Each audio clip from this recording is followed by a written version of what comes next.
you, Drew. Appreciate that great introduction. So, when Drew asked me to speak, he wanted me to talk a little about the story Riot Games, and obviously there's a lot of detail I could get into. But the thing that, as I really started reflecting on the story Riot Games, there's one thing that I really wanted to sort of take a moment to reflect on. So it's really that, as this great quote says, where every flower must grow through dirt. It's really that the journey that I've had has been very, very difficult. And so I think I want to start by giving just a brief history of Riot to kind of orient everybody as to the types of challenges that we faced. So, as Drew mentioned, Riot was co-founded by myself and my business partner, a guy named Brandon Beck. And at the time, we were ages 24 and 26, respectively. And we were trying to build a software company, but didn't have any software experience. And we wanted to build a gaming company, but we didn't have any game industry experience. And, so we had this secret plan that we're all excited about, and we thought was a pretty ambitious and big vision. But we were worried that companies that are a little more mature would take our idea and a bunch of concepts that we kind of look back on now and think is a little bit funny. But a little bit about that vision. I mentioned it's ambitious and it was a secret plan, but our goal was really to transform the video game business focused on core gamers. And so a core enthusiast gamer, who are these guys? These are people that play World of Warcraft, that play Call of Duty. And so we wanted to create a product that would compete for the engagement of these ultra hardcore enthusiast gamers for years. And these guys play over 20 hours a week. And we needed to win awards and create great content because we thought it really all started with content. But we wanted to create an online game. And online games are extremely difficult, because there's server infrastructure. It's extremely challenging. We need to create this scalable technology platform that could support hundreds and hundreds of thousands of simultaneous concurrent users around the world. To add a little more challenge to the picture, we also wanted to say, you know what? Screw this whole packaged goods business model concept. Let's give away our awesome high production value game for free, and then somehow figure out a way to make money with it, maybe virtual goods. And back in 2006, 2005, this concept was still really novel, especially in the West. And to add some even more difficulty to that, we said, let's do this globally, because one of the advantages of creating a service-oriented model and transitioning away from a packaged goods business was that we could actually export our content all over the globe and reach users all over the planet. And speaking of reaching users, we also wanted to say, you know what? We think the other online game companies out there are not doing a great job of servicing their customers or their players. We want to set the bar in being the most service-oriented company that exists. So that was our goal. And we wanted to do all that from scratch with no experience. Not easy. So Riot Games today. As Drew mentioned, we've had a lot of success. League of Legends is now one of the most widely played online games in the world, with millions of active players. We have over 400 employees around the world, 4 offices worldwide, and we're really helping to pioneer this great games as a service transition and disruptive force that is occurring in the video game business as it's transitioning from a traditional kind of packaged goods model more to a service-oriented model. And so a lot of people ask us to kind of look at my business partner and Brandon and myself, and they say, you guys came kind of out of nowhere and are challenging EA and a variety of other great companies for dominance in the most valuable segment of the marketplace. How is this possible? And I want to take a little time today to talk about that. And I mentioned that we had a million different challenges. We thought, hey, is our plan viable? Will it actually work? We had to ask, how do we raise funds, or should we raise funds, and from whom? Games are quite capital intensive, so it ended up we absolutely had to, although we quite underestimated the amount of capital it would require. How do we recruit? We don't have a deep Rolodex of industry contacts. We don't have great names to lean on in order to recruit great talent to say, look at our past accomplishments, leave your cushy jobs at great companies and come join us young guys in trying to transform this industry. And how do we execute? How do we build software? How do we build a scalable technology platform? How do we build this service organization? We had a million different challenges, a million different questions every step of the way, and we continue to. And how do we overcome the multitude of unknown unknowns that we know we're going to encounter?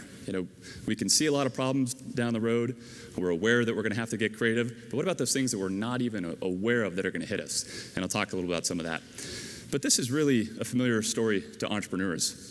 This is kind of the essence. Challenge is kind of the essence of what makes entrepreneurs entrepreneurs. Because fundamentally, we're trying to do something different from what everybody else is. So of course, there's a bunch of challenges. And as I mentioned, this really isn't going to be the full story. So I'm going to focus on just a couple lessons that I think may be valuable as you guys think about continuing to grow your companies.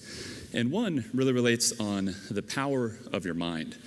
And what do I mean by this? Essentially, it's essentially the concept around mastering your own psychology and how much of a challenge that can be. There was a question earlier about, how long should you have faith? Asked to Biz Doan about Twitter, how long should you have faith in your idea? There's a million different obstacles and challenges and questions and doubt that comes up. And my business partner recently gave a speech at the USC Marshall School of Business. He did the commencement address for this year for the undergraduate class. And the theme of his talk was a quote from Henry Ford that I think really illustrates the power of your mind. And it's a quote that says, "If you think you can, or if you think you cannot, you are right." And I think that this is a great quote because it really illustrates that if you really think you can't, if you convince yourself that that's the case, and you're going to block yourself, you're not going to get started, you're absolutely right. Then you won't be successful. It's really important to do the opposite, to have faith, to believe that you can, to believe in your vision, to beat it up, and really believe you can. Another of my favorite quotes that I don't list here is from General Bernd Levke, the commander of the U.S. Special Forces in Panama back in the 80s. And he said, "The role of the leader is to keep hope alive." And I think that that's another phenomenally powerful quote related to this that illustrates the power of your mind and the importance of maintaining the vision and being passionate about what you're trying to accomplish. And at the end of the day, that's important because, as some of the other stories have illustrated today, everybody's a naysayer. We had a million different naysayers. People came up to us and from the video game business as we were talking to them to say, "Hey, maybe you should join our company," or "Hey, what do you think of our idea?" Or, "Let's talk about this." People said, "Wow, this is really not that smart," and, "Let's go do something else." And, people would scratch their heads as they looked at us. VCs, we went on the road for many, many months talking to both publishers and then to venture capitalists. And, it took an awful long time to finally get a little bit of momentum in the venture sector. And, VCs wanted to come up with every different reason or justification as to why they wouldn't invest. And that's fine. It's not necessarily the right investment for everybody. But, there's also doubters among friends and family, different groups that they're not even aware that they're doubting when you say, "Yeah, sorry, I can't go to that movie on Saturday night. I know I've been working all week and whatnot, but I'm going to go work on this business plan with my buddy." And people were like, okay. That's healthy. It's just because entrepreneurs are changing. You're doing something different. It's uncomfortable and unfamiliar to most people. And so essentially, be comfortable with that. There's also employees. We hired many people who actually didn't believe in the vision of the company. And as we subsequently found out later, as we had to remove them. We didn't have time. And so another interesting thing, though, about naysayers is they were something that really helped us be motivated because we really did believe that our vision, if we could actually execute effectively, would help change the way things are done and could deliver better value to gamers. And so as the great Winston Churchill says, a pessimist sees the difficulty in every opportunity, and an optimist sees the opportunity in every difficulty. And I think that's a great quote about entrepreneurship, where a lot of the naysayers, they don't necessarily mean to be pessimists. They probably don't even consider themselves pessimists, but they get blocked by the challenge. They get blocked by the can't. They come up with reasons as to why they can't.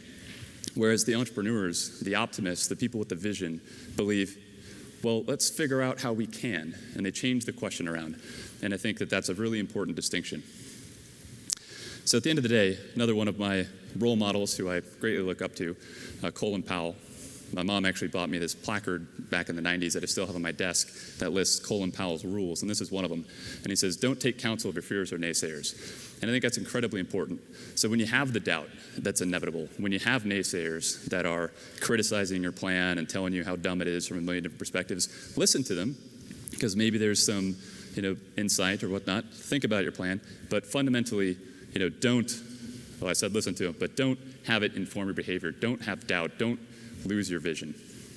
Because at the end of the day, as an entrepreneur, my perspective is you really can't lose. Because, as the great George Woodbury says, defeat is not the worst of failures. Not to have tried is the true failure. And I think that that's a great sentiment as well, because as entrepreneurs, you're out there trying to change the world. You're the people who are really driving the world forward. We now have these magical devices, our phones. I didn't bring my phone with me to hold it up, but we can get any information instantaneously. We can tweet to billions of people around the world. We can, we sent a man to the moon. It's the entrepreneurs, the people who questioned, why not? Those are the ones who really have changed the world. And it's way better than being the armchair quarterback, the person that's criticizing, and figuring out why you can't. Another component or lesson that was very critical for Brandon and myself when we're building Riot, and as we continue to, really relates to creating an environment and a culture at the office and sort of instilling this mindset, this psychology in our team, similar to what I originally talked about, really around winning and overcoming constraints. And at the end of the day, it's because the road for entrepreneurs oftentimes is a little like this. It's this dark, windy road.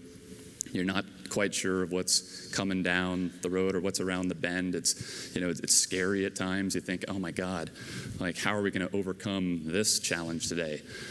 And at Riot, we almost failed many, many times. We parted ways with our head of development, our graybeard, the guy who was supposed to know how to build all this stuff. Within 5 months into the company, it's actually one of the best decisions ever made. We threw away our entire back-end technology platform, the critical and most challenging piece of technology that we were developing a year before we were supposed to ship. And that was not a fun conversation with our VCs or with our team, as we realized that we had to literally scrap the entire thing. We had less than 3 months of cash twice. There's just a million different challenges. And our online store, as we were actually launching our game, that we were getting from a third party, fell over from scale, right as we actually introduced it into the game during beta. And we realized, wow, this entire thing that they've been spending months working on, we were relying on them, isn't going to work. So we had to reallocate priorities and have our guys actually create a new one from scratch. And we still launched the game, and we called it a launch party, and everything was free, and we sort of rolled with the punches. But the key was that the team would not accept defeat. And Vince Lombardi, a great football coach, says that if you can accept losing, you cannot win. And I love that quote because it also illustrates that if you can lower the bar from your vision or from what you think is critical to solve the real problem, then you're right. You can't win. If you can feel good about yourself, losing 24-23 and go, well, we gave it our best shot, then you actually can't win. And he would suggest that that's the reason you didn't, which is similar to another great Winston Churchill quote, which I think we've attempted to introduce into the psychology of the Riot at the company, is to say that it is useless to say we're doing our best. We've got to succeed at doing what is necessary. And it's a little hardcore, it's a little binary, it's a little uncomfortable for a lot of people. And that's not to say that we shouldn't go celebrate our victories, or we can't high five or enjoy what we're doing or love our work. But it really means that whenever there's these constraints, or whenever there's these challenges that come up, or whenever there's these problems, there's always problems, and there's always a way to figure out how to solve it. And as Biz Stone mentioned, oftentimes a lot of the best solutions are the wacky, super creative ones. That oftentimes, if you lower the bar and are thinking about, well, I can accept losing, then you're not going to come up with the crazy, wacky idea that actually leads to the solution that will end up having you win. And so at the end of the day, our perspective is that there are always challenges, and it's really how you address them that matters. And so, as entrepreneurs, it's critical to not accept constraints or defeat. And as the great T.S. Eliot says, only those who will risk going too far can possibly find out how far one can go. And so, in the same way that Brandon and myself, had no credibility and a million different challenges, the decision to take the journey and to commit to our vision, that's the thing that led us to have the success that we have had to date, and hopefully the success that we'll continue to have in the future. So that's my message, which is, don't accept constraints, believe in yourselves, believe in your vision, and get out there and act. So thank you.